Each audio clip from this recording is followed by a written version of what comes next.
The wilderness will welcome you, and teach you, and take you to its heart.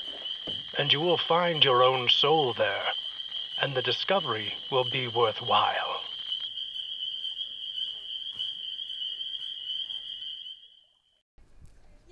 I've always had a deep desire to trace old canoe trips. I've never understood why. Maybe it's an eagerness to go back in time, when things seem simpler, more rugged, maybe even more wild. Whatever the reason, this trip had been on my bucket list for years. It followed the route of the Tent Dwellers, a book based on Albert Paine's canoe trip in Nova Scotia's inland waters back in 1906. Where the trail leads back from the water's edge, tangled and overgrown, shoulder your load and strike the road into the deep unknown. We began where the Tent Dwellers began, Kejimkujik National Park, established as a protected wilderness area in 1969. The chain of lakes here looks similar to one another, a shoreline of spruce, dark tannin, tea-colored water, and a scattering of rocks, looking as if a giant had just thrown a bag of marbles across the landscape.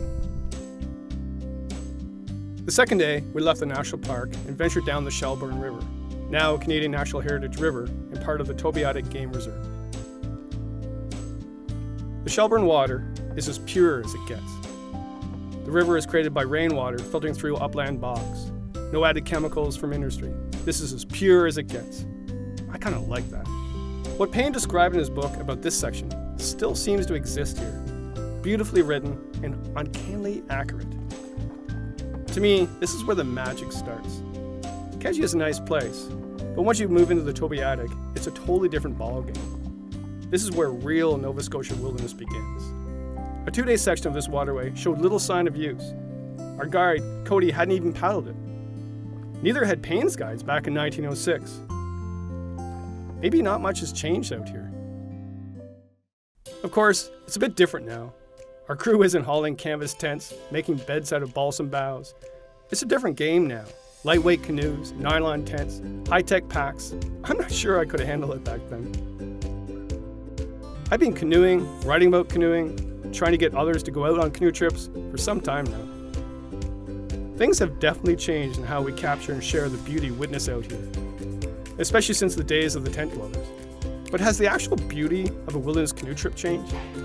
Take it from an aging canoeist who's been around the bend on a lot of rivers. Nothing has changed. The new generation, the ones with lighter canoes, bigger credit card debts, less children, all seem to understand the importance of reconnecting with the natural world more than ever before. The canoe has always been a great way to get out in the wilderness. The one real change is that more and more people are focused on why. I get what the Tent Dwellers saw in all of this. It's truly a wild place. I'd come back here in a heartbeat, and I'd do anything, new age technology or not, to get more people out here. Basically, if they don't experience wilderness, they'll have no desire to protect it when it needs to be protected. Plain and simple.